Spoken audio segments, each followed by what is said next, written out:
Hey everyone, welcome to Play Hooky with me. My name is Roz, and in today's video I'm going to share how to do the join as you go technique for granny style hexagons. This is a companion video to the tutorial where I taught how to do the granny hexagon and half hexagon. So in this video I'm going to continue on with that and share how to do the join as you go for both the full and half hexagon.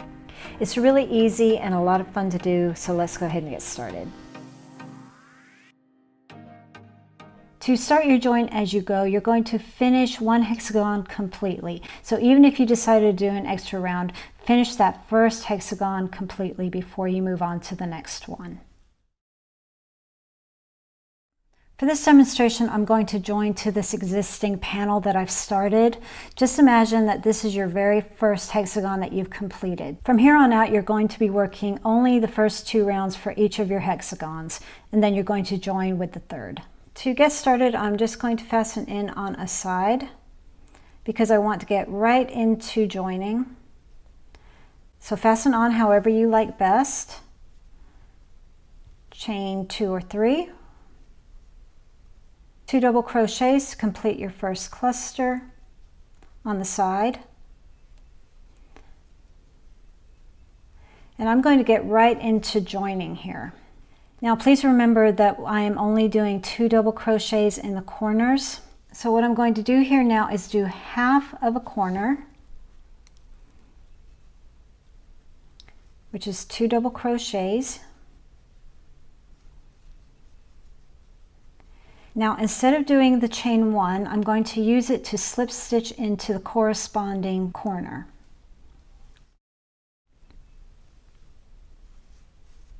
Two more double crochets to complete that corner.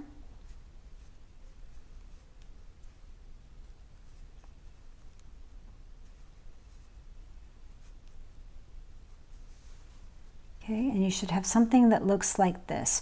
All we're doing is we're mirroring the stitches from the other hexagons. I'm going to use the spaces in between to fasten on with a slip stitch, or join, I should say, with a slip stitch.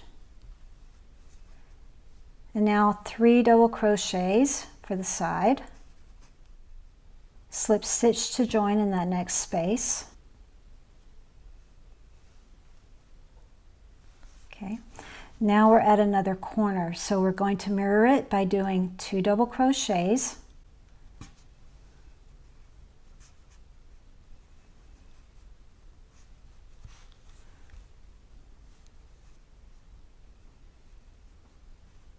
instead of doing a chain 1 like we see up above us, we're going to slip stitch into that chain 1.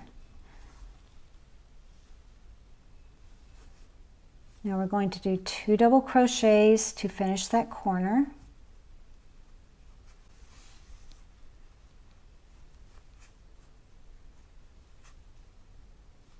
And now we're going to complete our hexagon as normal. Very simple join.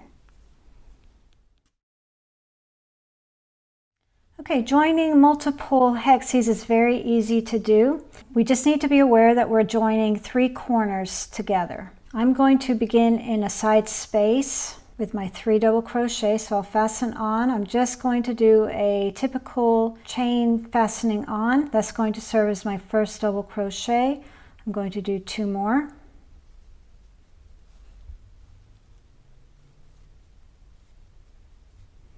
So I'm going to do half of this corner.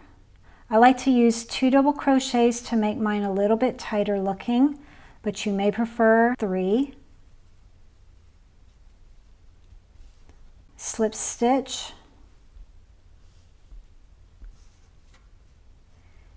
do the other half,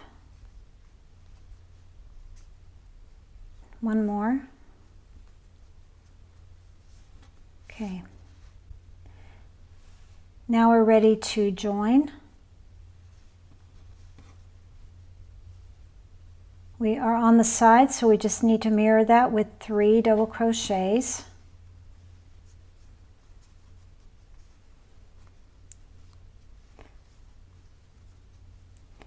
Just always take your time to flatten it back down and see where you are, because it can get confusing. I find that I always take pauses, make sure that I'm matching everything correctly. Okay, join. Now we've reached our little intersection here, and I'm going to do my first half of my corner.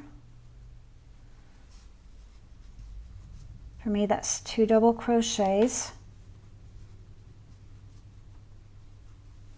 Okay, and what I like to do is I like to join right in between these two where they've been joined, right in this little space here.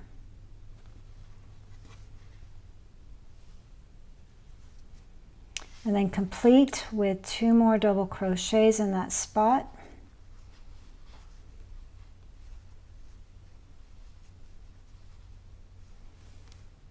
And then continue with that next join. We're back to a side, so 3.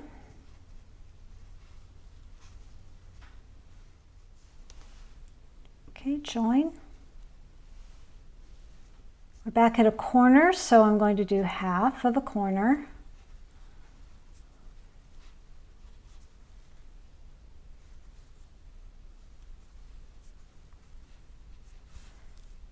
Join into that corner.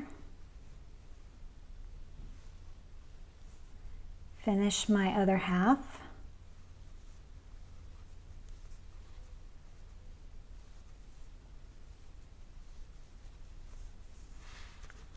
Okay, and then you're just going to finish your hexagon as you normally would.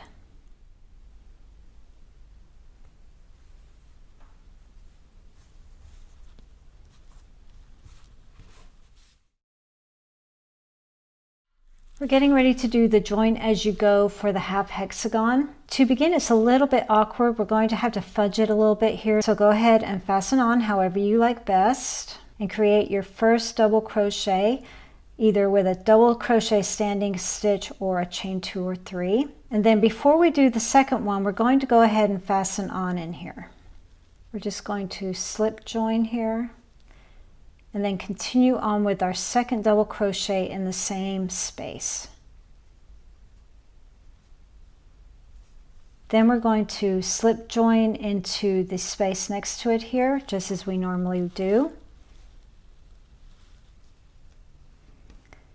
And then we've come to a side portion here, so we're going to do a cluster of 3 double crochets.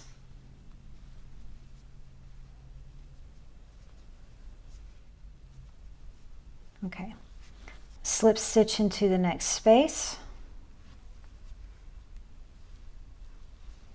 And now we're ready to do our first corner. So 2 double crochets. If you're doing 3 double crochets for your final corners, go ahead and do that.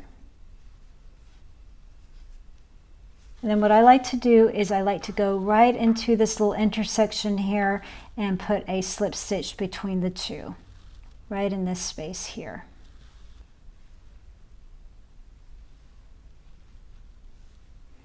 Okay, 2 more double crochets in the same place.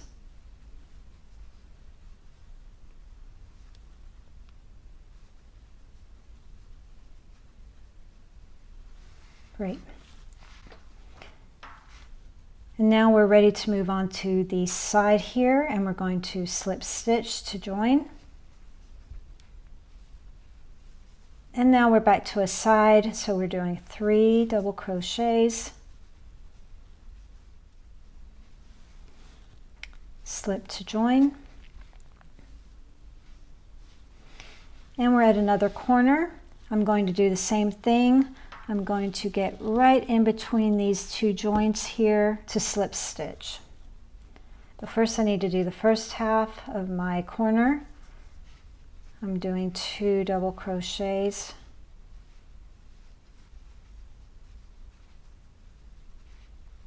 going in there to join,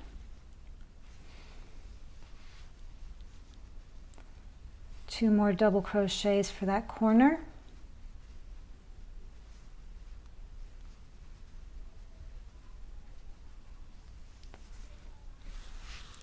and now we're working on the final side. Slip stitch into that space there. We're ready to do our next 3. Okay, we're nearing joining the end here. Okay, so now we need to do one more set of 2 double crochets to mirror these 2 over here. I'm going to do them in the top of this final double crochet here. You can also do it in between the gap. It's really whatever is easiest for you. Let's go ahead and do that, just see how it looks, just so you can see the options.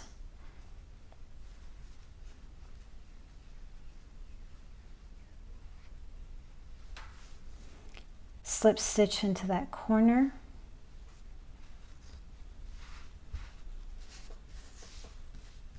And then you are complete. Okay, and at this point, if you want to give yourself an edge here to go in line with your other edges here, you can do that with some single crochets. I would just do 2 single crochets per row.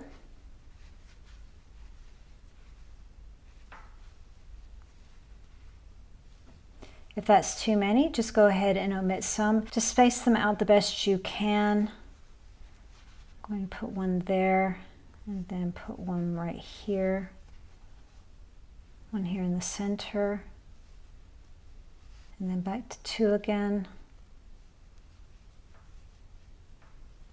2. Okay. That's a bit of a knot, that eyesore there. I may do that differently with future hexagons. Okay. 1 and 2. And let's just do a slip knot in there to pull it all together and see how this looks. Okay, that's just an option. If you don't like that, you can just leave it raw on the side and then finish it off when you do your border.